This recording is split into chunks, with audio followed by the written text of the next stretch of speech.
When my daughter invited me on a family vacation, she said I could come if I paid my own way, so I smiled and said, no thanks. But 20 minutes later, my phone lit up with over $12,000 in flights, hotels, and spa charges on my card. That was the day I learned generosity without boundaries becomes an invitation to be used. When my daughter Gwen called about our family vacation, her voice had that cheery, calculated tone I'd learned to distrust. I've been a widow for a decade, and at 65, I've built a quiet life. My house is paid off, my routines are set, and my patience for family drama is gone. We'd love for you to come with us, Gwen said, sighing as if inviting me was an act of saintly generosity. But Mom, you'd have to cover your own expenses. You know how the economy is. In our family, this is what they called fairness. My younger son, Tyler, and his wife, Blair, were going too. Their airfare, suite upgrades, and spa bookings were always absorbed by the family budget. An imaginary fund that somehow came from my pocket as loans never paid back. My presence apparently required a lesson in financial independence. No, thank you, I said. No anger, no drama. I just sipped my chamomile tea and looked out at my garden. I think I'll stay home this time. Enjoy the trip. There was a pause on the line, the kind of silence that's really an insult in disguise. Really? Well, if that's how you feel, my daughter replied coldly before hanging up. I figured that was the end of it. I got up to start dinner, peeled carrots, chopped an onion, and put water on to boil. Then my phone on the counter lit up with a notification. Then another, then another. They were alerts from my bank app, airline tickets, deposits for a luxury resort, full-day spa packages, over $12,000 in charges I hadn't authorized, all processed in the last 20 minutes. For a split second, I thought a stranger had hacked my account. Then I opened the details. The flight bookings had specific names: Gwen, Tyler, and Blair. Years ago, I had let Gwen save my card in the family travel account after her divorce. I had trusted her enough to forget about it. Clearly, she remembered it better than I did. I stared at the screen. I wasn't surprised. And that was the saddest part. For years, my family had mistaken generosity for weakness. Tyler had borrowed my card for emergencies that became new gaming consoles. Blair always forgot her wallet at dinner. And Gwen justified it all by saying, that's what family is for. But this crossed a line. This wasn't manipulation. It was theft dressed as family. I didn't yell. I didn't cry. I didn't call my daughter for an explanation or beg my son to cancel anything. I was done begging for respect. With steady hands, I sat on my kitchen stool, opened my banking app, selected the first transaction, and hit dispute fraudulent charge. I did the same for the rest. Then I went into security settings, toggled freeze card, changed my passwords, and ordered a new card. The system confirmed the funds would be held pending the bank's investigation. It took less than 10 minutes. No lawyers, no lawsuits, no courthouse scenes. Just a few clicks gave the power back to its owner. I turned off my phone, tucked it into my apron pocket, and went back to the stove. The water was boiling. I dropped the pasta in, enjoying a peace I hadn't felt in years. Now I just had to wait for them to reach the airport. The first message came the next morning while I was watering the hydrangeas by the porch. It was from Gwen. Your card is getting declined at the airport check-in desk. They won't let us through. What did you do? I looked at the screen, wiped water off a leaf, and typed back. Exactly what you suggested yesterday. Gwen, I'm just paying for my own expenses. My phone started blowing up. I put it on silent and left it on the entryway table. For hours, the screen lit up with calls from Gwen, Tyler, and a furious text from Blair accusing me of ruining their year. Their hotel bookings had been canceled for lack of a valid payment method, and the airline had flagged the reservations before boarding passes could be issued. The dream vacation was over before they made it through TSA. That afternoon, a car pulled up hard in front of my house. Tyler and Blair dragged out their suitcases, faces red with indignation. They had been so confident the vacation would be paid for that they had already rented their apartment to tourists for 2 weeks. Blair had planned to use that money as trip spending cash. Now the trip was gone. Tourists were in their apartment, and they had nowhere to sleep. They walked in using the spare key Tyler had always kept. I can't believe you did this to us, Tyler yelled from the hallway, dropping a heavy suitcase that put a nice scratch in the hardwood floor. You humiliated us in front of the whole airport. I was in my reading chair, a book open on my lap. I looked up, expressionless. The only person who used someone else's money without permission was you, or your sister. If you stay here, the rules are simple. Clean up after yourselves and respect my space. Otherwise, the door is plenty wide. Blair narrowed her eyes, expecting me to fold under the guilt of seeing my son on the street. but I didn't budge. From day one, Blair decided to punish me by taking over my territory. Since they couldn't go to the resort, my house became their personal hotel. The next morning, I woke to a trashed kitchen. They'd used my cast iron skillets for eggs and left them in the sink. Blair sat at the dining table, scrolling on her phone and drinking the imported coffee I saved for special occasions. "Morning, mother-in-law," she said without looking up. "The Wi-Fi is a bit slow. You should really call the company. And by the way, there's no almond milk in the fridge. Tyler only drinks that now." In the past, I would have sighed, grabbed my keys and driven to the supermarket, feeling like a stranger in my own home, desperate to keep the... But that woman disappeared the day I saw those $12,000 in charges. I didn't say a word. I grabbed a damp cloth, wiped down the counter space I needed, brewed my own cup of tea, and made myself toast. I sat at the far end of the table, enjoying my breakfast in total silence. Blair scoffed, clearly annoyed by my lack of reaction. "Are you not going to clean that?" she asked, gesturing toward the dirty pans. "I didn't use them," I replied softly. "When you're done washing them, please make sure to dry them well. Cast iron rusts." I got up, washed my cup, put it away, and retreated to my bedroom. That same afternoon, while they were out for a walk, complaining about how boring my neighborhood was, I took action. I went to the local appliance store and bought a small mini fridge. I installed it in the corner of my bedroom and spent the next hour moving my cheeses, my good coffee, the fresh meats, and my favorite desserts into it. The only things left in the main kitchen were rice, beans, some veggies, and tap water. Blair's scream from the kitchen carried all the way to my room the next morning. "Tyler, where's all the food? There's nothing here but onions and a box of cheap pasta." I walked out of my room, already dressed for my morning walk, and passed by the kitchen. The two of them were standing in front of the big fridge, which was now painfully empty. With the door standing wide open, "Mom, what happened to the food?" Tyler asked, using that confused little boy tone that, at 32, was just pathetic. "Did you do a clean-out?" "No," I answered, adjusting my scarf in the hallway mirror. "I simply adjusted the house budget. As you know, I had to deal with a bank fraud attempt recently, so my finances are strictly under control." "That's the community pantry." "But we can't just eat white pasta," Blair protested, crossing her arms, her controlling attitude crumbling at the lack of creature comforts. "We're your guests, you're adults," I corrected her, not raising my voice. "If you want something else, the supermarket is 3 blocks away.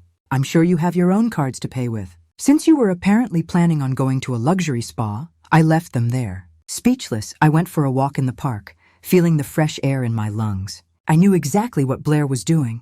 Her tactic was always to make me feel like the family service provider, the emotional and financial maid. She wanted to force me back into my role as caretaker, because that's how they kept me in line. But the rules had changed. I was the homeowner, the bank account holder, and the one with the keys to comfort.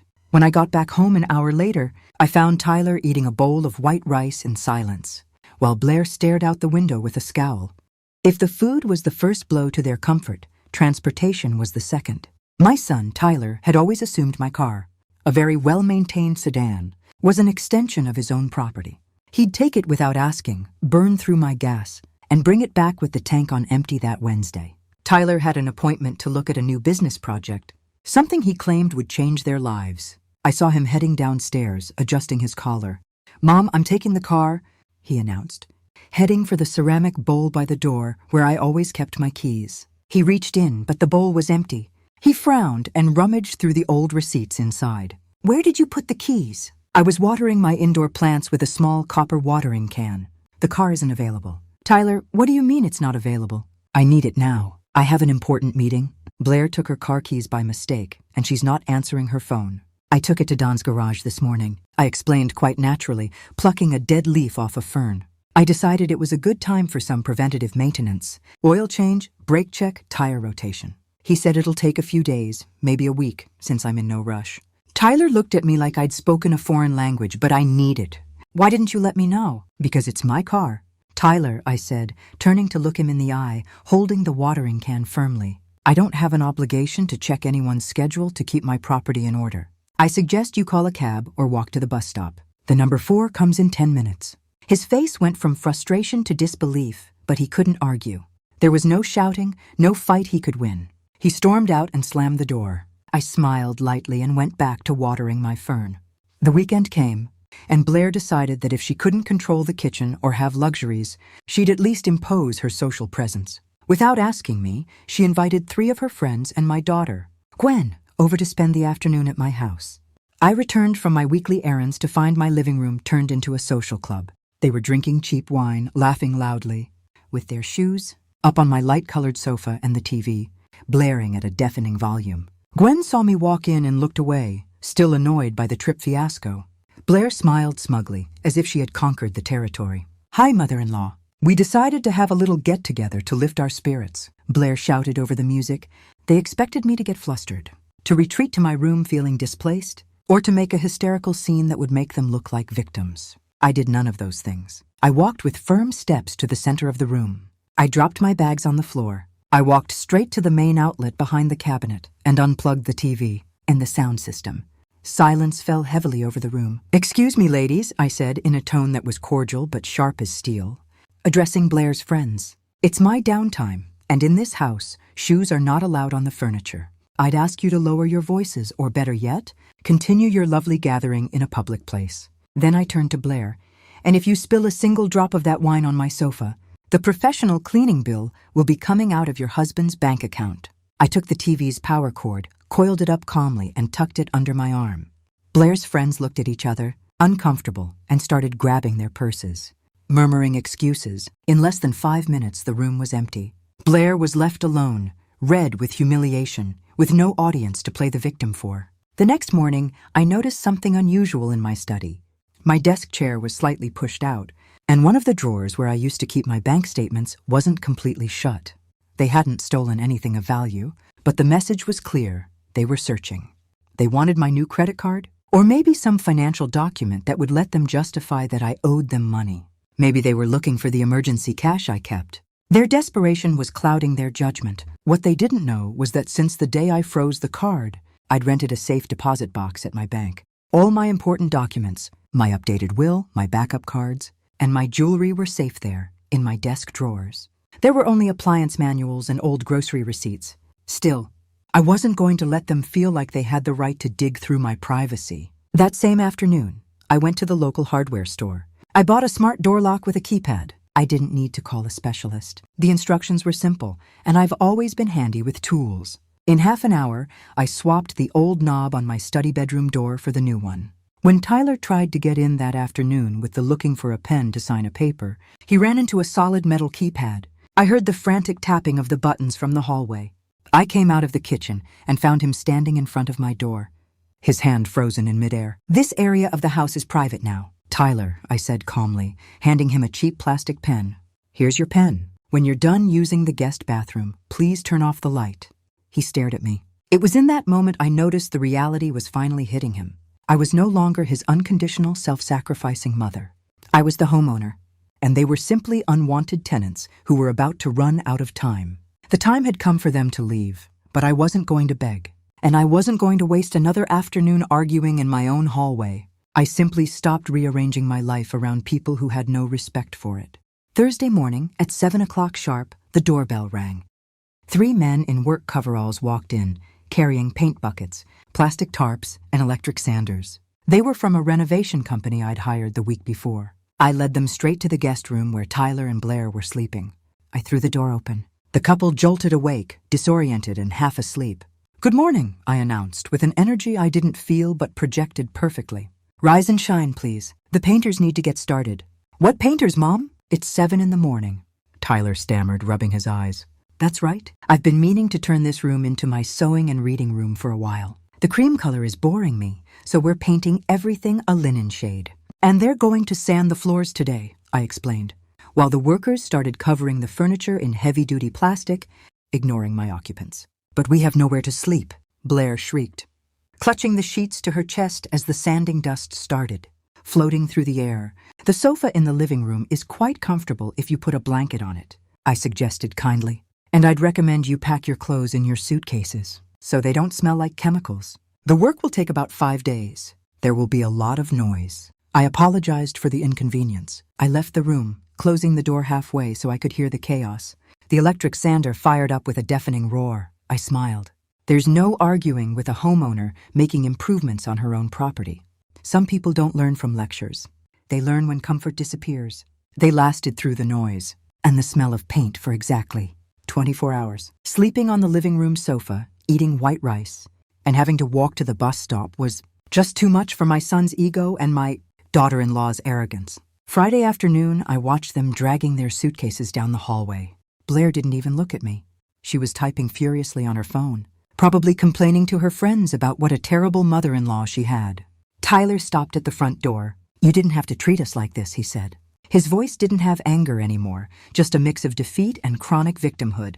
"We're family." "Exactly, Tyler, and family is respected," I replied from the hallway. Arms crossed. Vacations are paid for, loans are paid back, and homes are treated with respect. When you understand that, we can grab a coffee, have a safe trip home. I didn't wait for him to answer. I closed the door gently behind them and slid the bolt. The next morning, I called a locksmith and changed the front door lock. Tyler's spare key had worked once, and once was enough. Peace, I had learned. Should never depend on someone else being decent enough to return a key. Later that night, Gwen called, surely to give me a speech about how I destroyed the family unit. I let the phone ring until it went to voicemail. I had no obligation to listen to complaints from people who tried to rob me. My house was quiet, a deep, clean, absolute silence. I walked into the kitchen, prepared my dinner using the good ingredients from my private fridge, and sat down to eat in the living room. The workers had left for the day, leaving a faint but fresh smell of new paint. There was no grand celebration. There was no movie like Reconciliation where everyone learned their lesson and cried in a group hug. The reality is, my family will probably never understand the damage they tried to do. But for the first time in my life, that didn't matter anymore. I'd set a clear boundary, built not with empty words, but with unwavering actions. The control was mine. The peace was mine. And this house, finally, belonged entirely to me.